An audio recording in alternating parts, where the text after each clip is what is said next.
What's going on YouTube? This is Aciders. So I'm going to review the debut album by rapper Big Sean. Basically this project is called Finally Famous and it came out in the summer of 2011.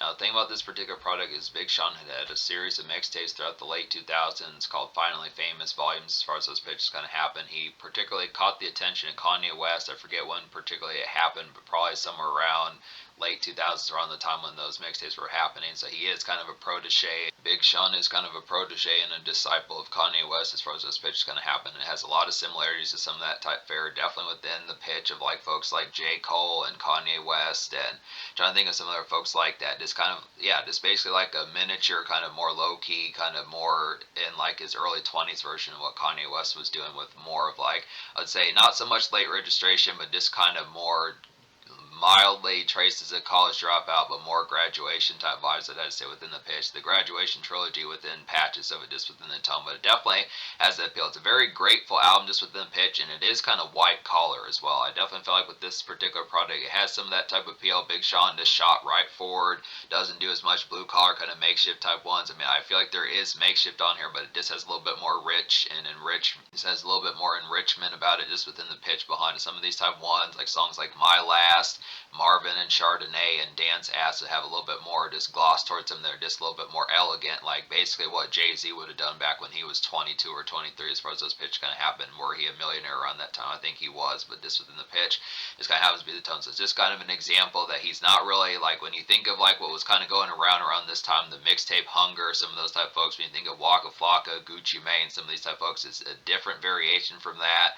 It's more kind of like Kanye West, just if he were to drop mixtapes, I'd have to say this within the tone. It's more, it's not so much backpacker, but it is kind of the more makeshift type of feel. It's just interesting, because I remember when Big Sean first came on the scene in like the spring and summer of 2011, it was just kind of random, his popularity, because the sort of music that I remember from the time was just more of like, you know, folks like Roscoe Dash, Waka Flocka, Gucci Mane, some of these type folks, Slim Duncan, folks like that, I'd have to say just within the more type fare. Other mixtape rappers, Yo Gotti, Meek Mill, some of those type folks, what Rick Ross was doing with Self-Made, some of that type fare. So it's just the pitch that this was just a completely different climate, what was going on in a different aspect as far as this pitch can happen. I mean, Wiz Khalifa kind of did some of this type stuff, but he was kind of more of like the smokers type fare. This is really not too much of a drug-centric type project, apart from like the song Marvin and Chardonnay, which is expensive liquor as far as those pitch can happen, Chardonnay. But I look, after just being able to say, it is a relatively, not full-blown sobering, but just a little bit more, has elegance towards it, where you get the money, and then you have moments like I Do It, Dance Ass, and Marvin and Chardonnay. I feel like this album is a relative aspect of like some good type boss, but it's just basically like what you would get in like an SFW rap album that would kind of have like some turn up on there. It does have, I do feel like to say on this project it has Friday songs, just because most of this project is kind of centered throughout the week. I'd had to say a lot of, like I was saying, grateful, kind of just proud to be here, glad to be here type songs within the pitch. And not to say there's anything wrong. This is going to get a relatively rave and just overall high score. It's not quite a classic, but it definitely pretty much is damn well on the cusp of it. If there had just been one more song, it probably would be like a 10 out of 10, but it is going to get a pretty damn high score to say that's definitely very impactful, and I did not realize that as much back in those days as far as that pitch can happen, but I have a lot more, far more appreciation for this product, seeing the impact and just the overall draw that had. It was just a pretty good breath of fresh air that delivered on a lot of these things. So it's just kind of within the pitch as far as saying that. Definitely stands to reason. It's like an early 2010s classic just within the pitch as to what happens, just the impact and the overall draw and just the aspect of what it did with it. So, yeah, there were 3 singles out this project, and they all did pretty well. I mean, it was just the fact that this was Big Sean's first album, and all 3 of these songs got some pretty high relative chart appeal. Remember, there was the remix to Dance Ass and Nicki Minaj on there, and that did pretty well. But there actually were like some 3 promo singles that did relatively well as well. I Do It, I do remember that one, but just kind of being able to say. So we'll go ahead and talk about some of these here. So My Last is the first single that says Chris Brown on the hook. There's like a poignant kind of suave life, everyday feel about this particular one. Just a glossy kind of Chris Brown hook, like I was saying. Good concept for that. It's like a white collar kind of makeshift commute to kind of get here. Just with the pitch, just interesting type fare if you like, folks. If you like when you hear songs with like a John Legend hook, some of that type fare with like those piano type fares about it. something that feels like Kanye West should have done, but probably was a little bit richer to kind of have done just within the reflection kind of behind it. It just kind of feels, it's one of those reflective kind of piano numbers where you're just like, wow, look at where I'm at. Some of those type fairs, just the gratefulness of just paying attention as far as those pitches going to happen with it. But it just delivers as far as being a very emphatic song. It just has like a real good, just kind of surreal type feeling as far as I would kind of go, just within the aspect behind it, which is strange, just because it was just kind of more off to the wayside where Big Sean was having this particular type feelings where he was like, I made it in some of these tough pitches, but he was on his first album, and I mean, you had to kind of know about those mixtapes that were kind of coming out around the late 2000s as far as those pitches kind of happened. I don't want to say that Big Sean was an industry plant, but just kind of the concept that it just kind of felt like when you think of like, it's just kind of like the same thing for probably folks. It's just kind of like watching like a movie on like the third or fourth one in the series, and it's kind of like, with all that's been going on, if you catch up, if like the mainstream debut of like a movie series is like the fourth one or something like that, and then you don't know the first three, but they're just not as commercially large. It's kind of what happened with Big Sean here, is just as far as being able to say that, and particularly saying, look how far I've come, but the concept is this is his debut album and debut song, so it's just within the pitch. But yeah, he's had some mixtapes. We'll have to get to some of those just to see the quality behind him, some pitches like that. But yeah, this is an excellent type 1 here. Real real nice appeal. Marvin and Chardonnay is the second single. Now this has Roscoe Dash on here. This is another song I remember from the summer of 2011. Nice pitch for that. This is like a throwback kind of early 2010s Roscoe Dash hook. I would definitely feel like, feels like a mixtape buzzer to kind of get here, and it's a pretty good club gem to kind of have just within the tone behind it. So yeah, Kanye West is on this song. It's just a good appeal to kind of get this one. These are definitely like some white collar type bops to kind of get here. I definitely feel like My Last is a pretty good white collar type 1. Marvin Chardonnay obviously would be a white collar type 1. This is a more turn up type fare. This is like white collar Friday, Thursday night pitches like that, where you don't have work for like the next few days, something like that, just to cut loose a little bit. Something that Jay-Z would have probably done, where he'd have a little bit more youthful bite around, where he'd have a little bit more rambunctious and kind of raucous bite around the early 2010s. I'd say just the pitch behind it. And that's just kind of the concept as far as getting some of that just Big Sean doing what Kanye West and Jay-Z would have done had they been in their 20s in the early 2010s, as far as those pitches kind of having just a good pitch for that. So Dance Ass is the third single. This is a white collar one as well, as like a white collar and work shift kind of getting hella crazy burner. I'd have to say about this one, just a very composed crunk as far as that would kind of happen with it. The bass pounds on this particular song quite a bit, and this is a pretty hot song here, I'd have to say. This is probably one of my more favorite ones, but then I liked all the singles, just being able to say the pitch behind it. It's just a very impactful type 1. Big Sean just nailed it with like a 1-2-3 punch. Debut album has 3 hit singles that all work pretty well. Real striking kind of affluence and just delivery as to how they kind of happen. They're fun. They just had the right jive about them. Just kind of like an impactful one for like the 2010s.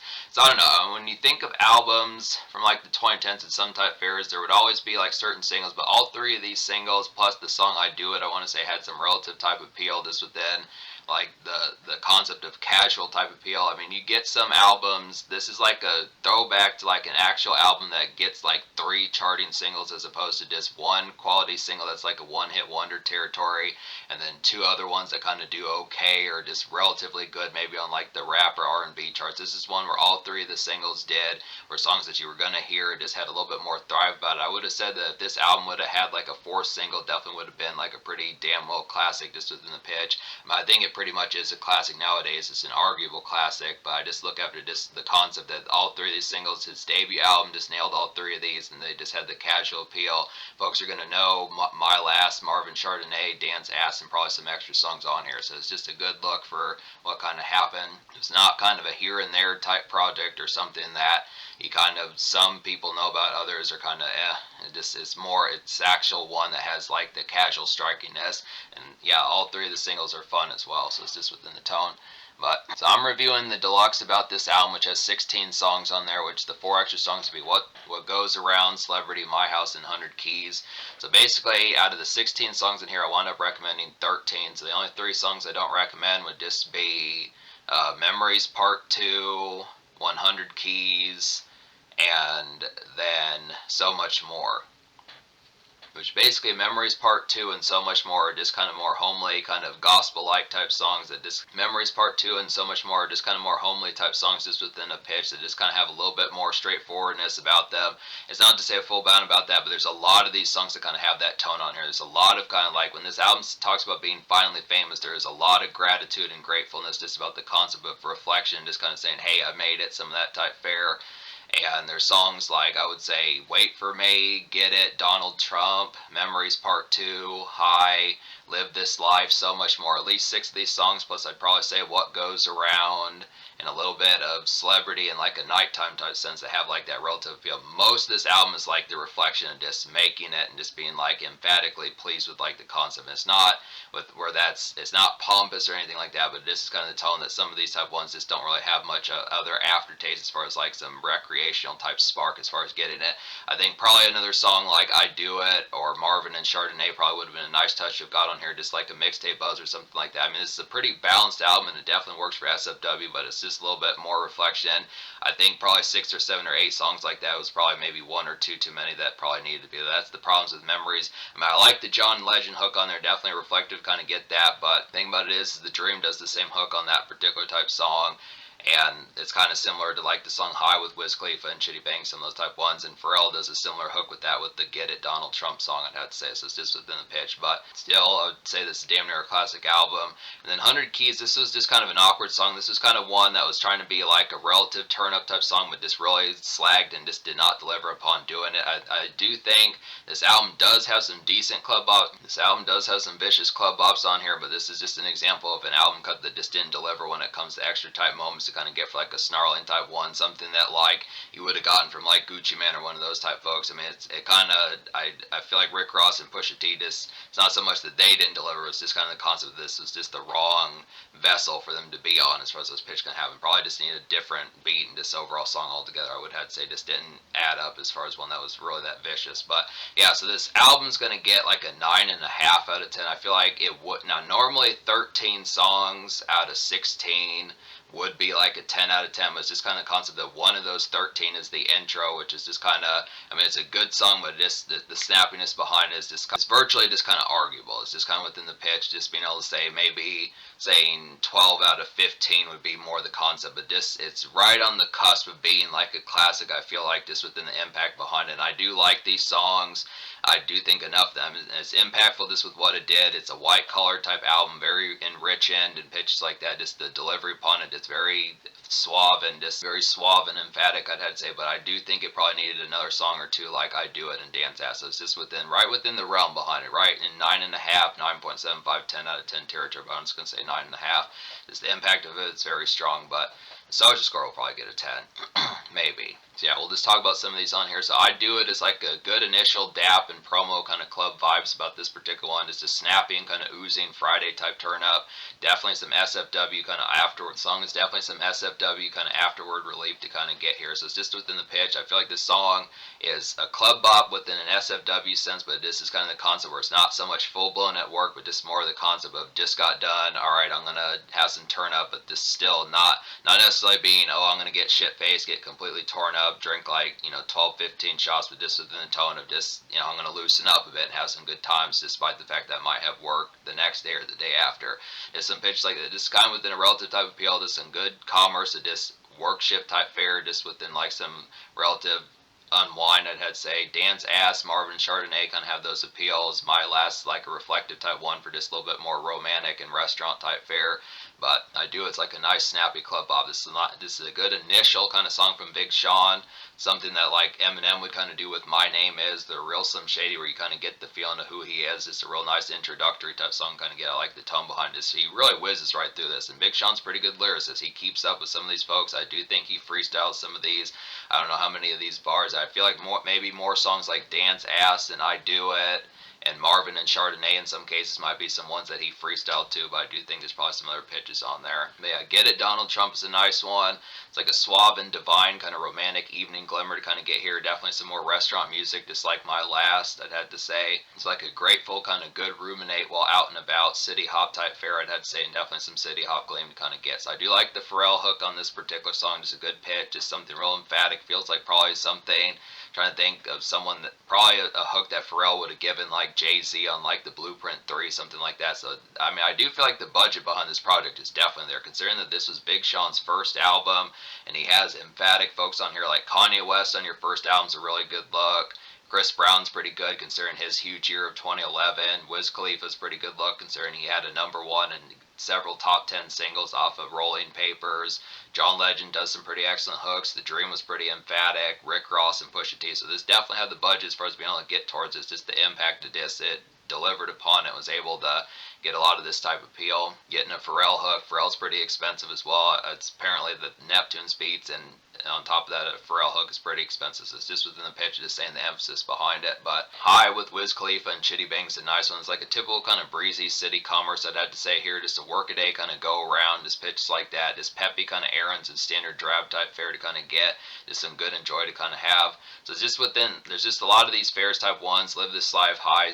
It's just a lot of these fares for some of these type ones. High, Live This Life, Memories, Get It, Donald Trump. Some of these type ones just really have that particular just out and about. This is more workaday. I mean, I do like this particular tone, but it just is a lot more of like a kind of sunny big city type hops, whereas those pitches will kind of go just more hot dog subway type music, some of that type fare. Just appreciate the times, just, and like I was saying, a lot of this is not so much like full blown Get Torch kind of 3-6 Mafia-esque kind of Taco Bell gas station runs type fare, but just the commerce, that just, you know, chatting at the park, something like that, having some good times, just playing frisbee, some of those type of things, just within the pitch, just kick back and the standard kind of easygoing, kind of lackadaisical almost, I'd say, within the tone, but it's pretty peppy. Live This Life with the Dream is another nice one like that. It's like a bright-eyed kind of summer city embrace, I'd have to say here, just a workaday and fluid kind of commerce kind of get, just enjoy company and kind of jive about it. So it's just the city hop, some of these type ones, just real kind of balmy, I'd have to say. Not so much balmy, but just kind of rosy, I'd have to say, with the particular type vibe about it. What Goes Around's another one that's kind of within that relative fare. This one's like a further kind of nice city commerce, I'd say. Just a typical kind of snack running out and about. I feel like about this one, a good one to shoot the moon. A lot of this feels just like Kanye West, just in a more city hop, just kind of summer outing type fare. Just good pitches for that.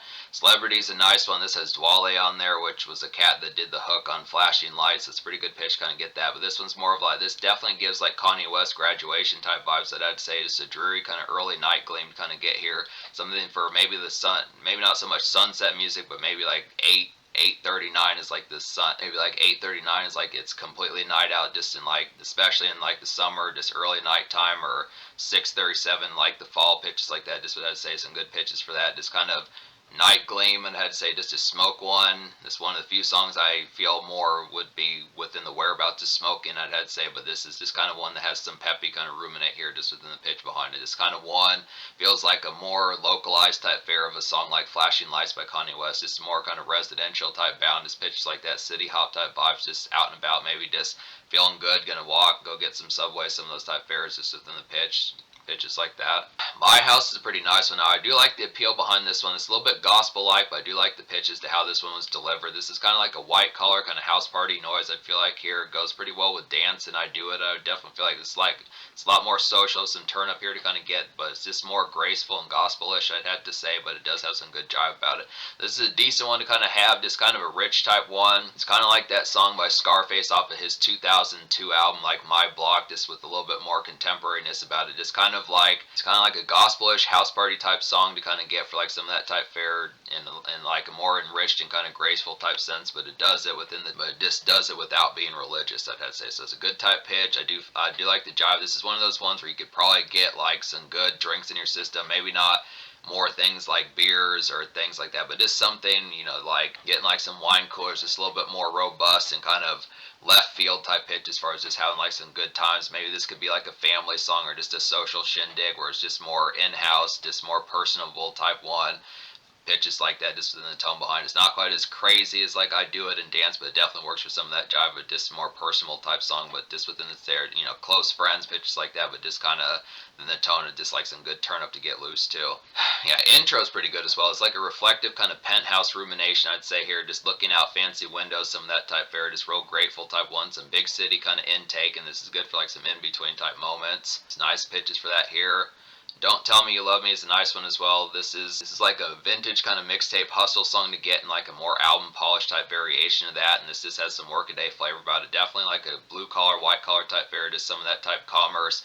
If you do like enjoying more like Meek Mill and kind of like Rick Ross type mixtape vibes from like the early 2010s. I mean, this would be a good one to enjoy more Meek Mill and Rick Ross type mixtape type vibes in a more traditional album type sense. So it just does that mixtape type appeal and just adds like more commercial type polish about it. But the thing about it is it's not talking about like the standard kind of hustlers makeshift type fare, just like more on the grind type pitch, just a little bit more traditional and like a workaday type fare. So it melds that particular style pretty well. This has a lot of polish and just kind of public relations factor a little bit better. But it is a good concept, kind of get some of that. I would like more songs like this within a relative pitch. Kind of see some folks on here but yeah, it's pretty well. Works well as like a buzz single, I'd have to say. And then Wait for Me is a nice one as well. This has Lupe Fiasco on there. It's like a wary kind of city trekking of a song here. This reminds me of like throwback kind of 70s, 80s songs, pitches like that. Some city pop kind of makeshift. So this reminds me of like some throwback kind of 70s, 80s city pop makeshift to kind of get here. And this is just like a social kind of sunny day. So just some of those type of songs like Raindrops Falling on My Head, some of those city hop type ones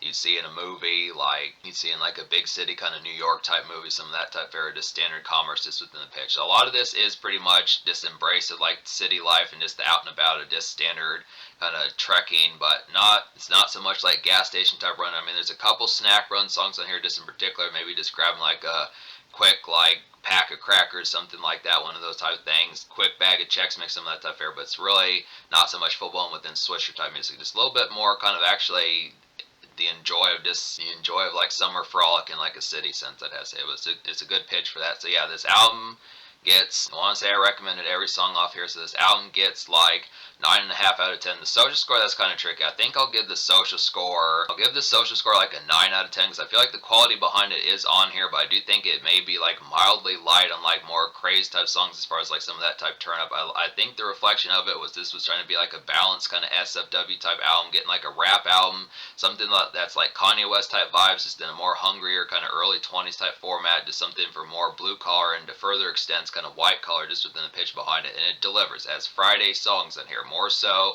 than just talking about turn up songs pitches like that. This is an album. You think of songs like Marvin and Chardonnay, Dance Ass, I Do It, and My House. Some of these type ones do have some social commotion about them. Definitely kind of Friday type music and just good get loose type fare, but this is within the pitch. Keeping in mind that there's bills to pay just within the pitch behind it. But then there's also the tone of a lot of city hop type fare, which is good, but it's just kind of the concept. It's just a little bit more, not so much like standard kind of ruffled typeness just within the tone. It's just a little bit more plucky and happy-go-lucky. I'd have to say in particular, just within the tone, just a little bit more sunshiny. I'd have to say, which is a different aspect. I mean, Kanye West was not quite as peppy on College Dropout. I'd say he's a little bit more open-eyed and wide-eyed, but this album's just a lot more plucky. I'd say this is within the tone. It's not a bad thing. It's just a different when you listen to as much raucous type stuff. When you get to some of these countless kind of mixtapes, it's just kind of within the fare within that. But yeah, it's just a plucky type project. So 9 social. In terms of the future, like Big Sean just recently dropped an album in August of 2024, so it's a good pitch to kind of see some of that just within the tone. But yeah, this is definitely a classic album here, an arguable classic. I gave it a 9.5, but it is the impact of it. And it has a lot of distinction for like the early 2010s. This is definitely like a signature album of the 2010s, especially the early 2010s. I'd say just did more things than didn't. Like I said, did more things than it didn't. Like I said, it had 3 charting singles that all had the relative like high grade type appeal and casual type appeal that folks were going to recognize and notice. It's just within the impact. Very recognizable album within the pitch. So it delivered on a lot of fronts, and it is a virtual classic.